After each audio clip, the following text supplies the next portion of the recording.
Hello and welcome to Midday Update. These are the headlines for today. Majlis Al-Shura member moots free COVID tests to check spread in Oman. People aged 18 and above in Oman eligible to get vaccinated. Expats barred from doing several jobs in Oman. Covaxin effectively neutralizes both Alpha-Delta variants of COVID-19. Pakistan's external debt likely to increase as dependence on foreign loans continues. Iran says not in a hurry to revive nuclear deal. England beat Germany to end Joachim Löw era. Those are the headlines for today. Now let's take a look at how the weather will be like in the Sultanate in our weather update. Now before we move on to our weather update, here is our tip for today. Thunderstorms occur most often in hot and humid environments. These tropical storms can come on quickly and cause major damage, especially if there is hail combined with strong winds and lightning. That was our tip for today. Now let's take a look at how the weather will be like in the Sultanate. Muscat will be sunny, temperatures between 46 to 33 degrees Celsius. Musandam will be sunny, temperatures between 43 to 31 degrees Celsius. North Al-Batana will be partly cloudy, temperatures between 41 to 34 degrees Celsius. South Al-Batana will have thunder showers, temperatures between 44 to 34 degrees Celsius. Al-Buraymi will be sunny, temperatures between 43 to 33 degrees Celsius. Al-Dhahira will have thunder showers, temperatures between 42 to 31 degrees Celsius. Al-Dakhiliya will have thunder showers, temperatures between 41 to 29 degrees Celsius. North Al-Sharqiyya will have thunder showers, temperatures between 41 to 27 degrees Celsius. South Al-Sharqiyya will be sunny, temperatures between 44 to 30 degrees Celsius. Al-Wusta will be sunny, temperatures between 39 to 26 degrees Celsius. And Dhafar will have thunder showers, temperatures between 27 to 21 degrees Celsius.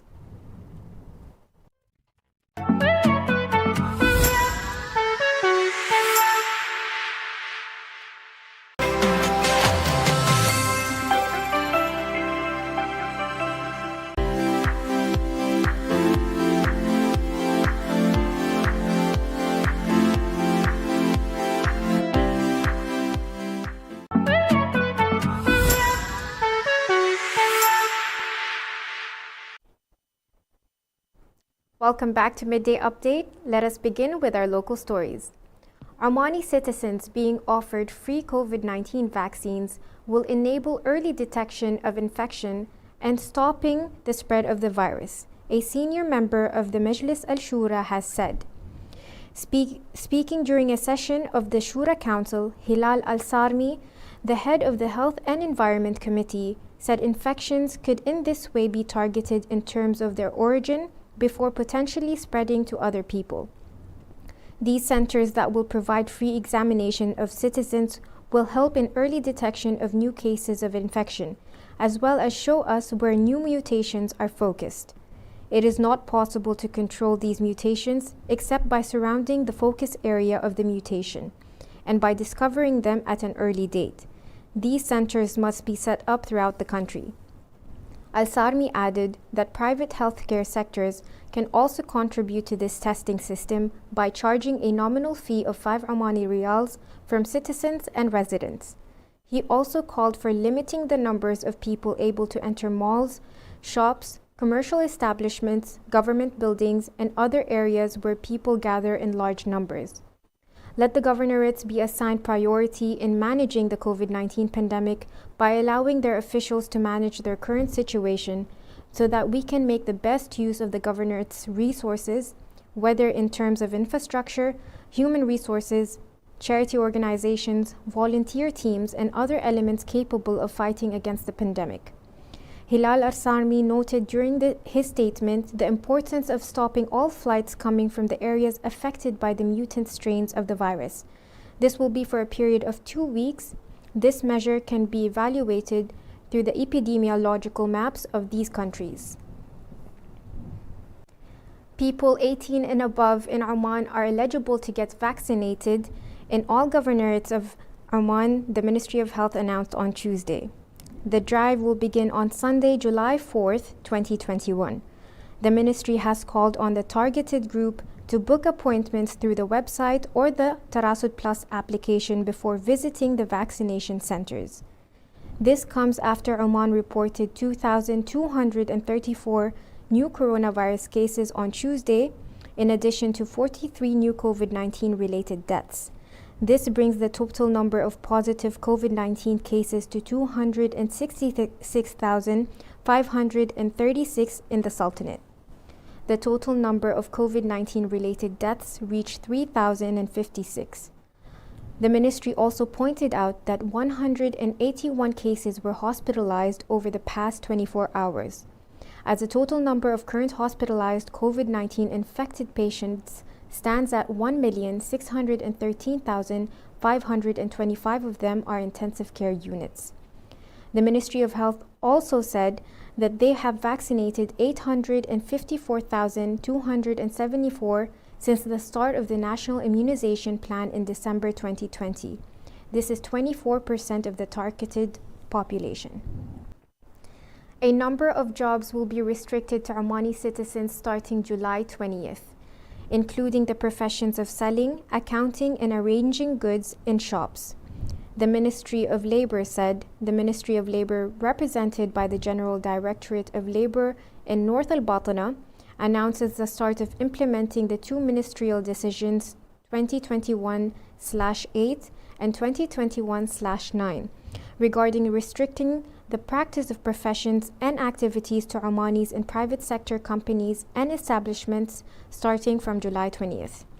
These jobs include financial and administrative professions in insurance companies and companies operating in insurance brokerage activities, selling, accounting, money exchange, administrating and arranging goods in shops and operating malls, account auditing in car agencies, selling new and used vehicles in car agencies and selling spare parts for new vehicles affiliated with car agencies, driving vehicles of all types, transporting fuel, agriculture, and food materials. Accordingly, the General Directorate of Labor in North Al-Batana urges private sector establishments operating in the governorate to take necessary measures to implement the aforementioned resolutions and cooperate to accommodate citizens looking for various jobs. Those were our local stories. We will take a small commercial break and we will be back with our international stories.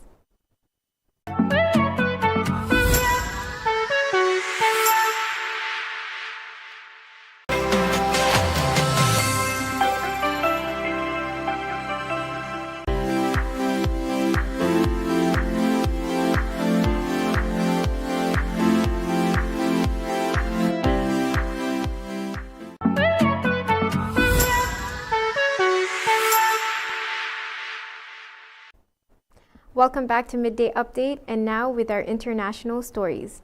The National Institute of Health in the United States found that Bharat BioNTech's Covaxin vaccine effectively generates antibodies that neutralizes both alpha and delta variants of COVID-19.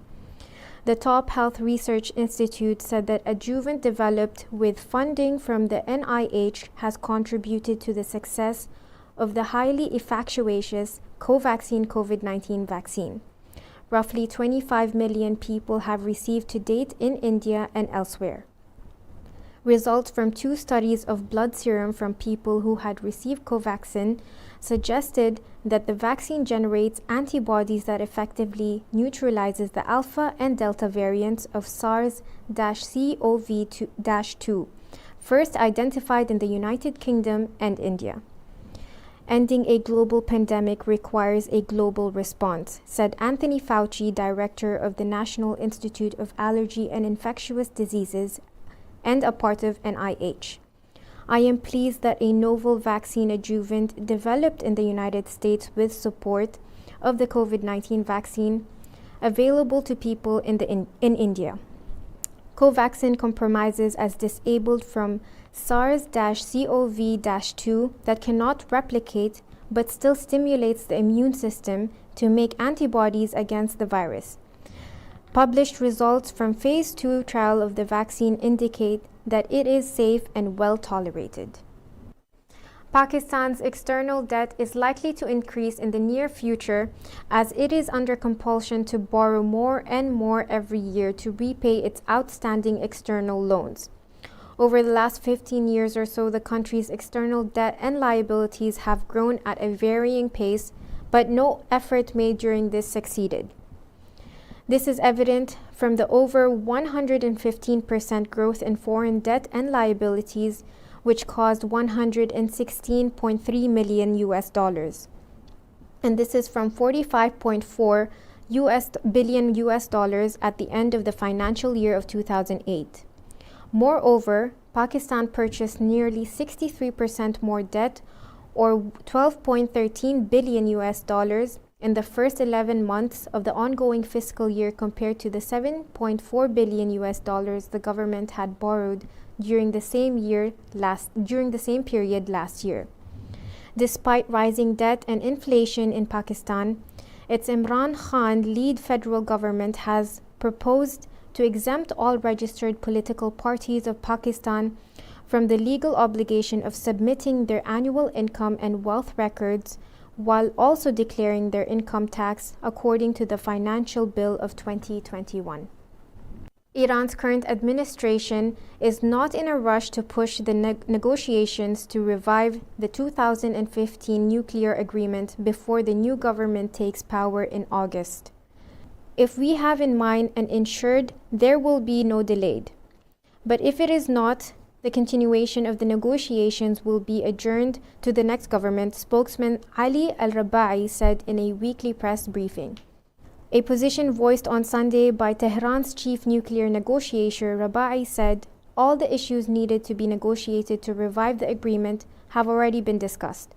Tehran is now waiting for its counterparts, including the United States, to announce their own political decisions in order to talk more clearly in the next round of talks based on that, Rabai added. Those were our international stories. We will take another small commercial break and we will be back with our sports news.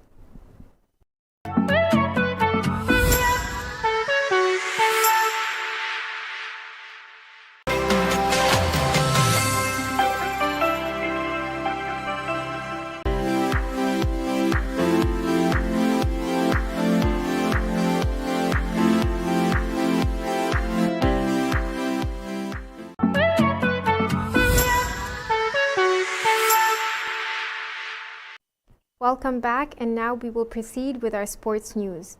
Germany have been knocked out of Euro 2020 at the last 16 stage after defeat to England at London's Wembley Stadium. As a result, that sees Joachim Löw's 15-year tenure as a national team coach come to an end. Raheem Sterling and Harry Kane scored late on in London, the condemned Germany to 20-0 defeat, while Thomas Müller missed a great chance to equalize. It is the first time Germany have lost at Wembley since a friendly defeat in 1975, and it is the first time that they have lost to England in the knockout stage of a major tournament since 1966 World Cup final. Germany dominated the opening stages with an intensified pressing in midfield and direct vertical balls to Timo Werner up front, in line with Löw's plan. But apart from the golden chance of Werner, Germany didn't create enough danger. On the other hand, the defense considered to be at risk from England's free kicks and crosses did well, led by Mats Hummels, who rescued Germany with a last-ditch intervention just before half-time.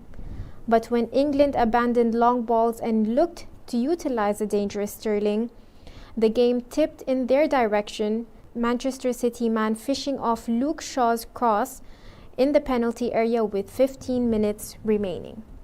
Those were our stories for today. Tune in again tomorrow at the same time for more midday update, and thank you for watching TTV. You've just heard the live feed from the TTV studios on TFM 95.4. Let's talk.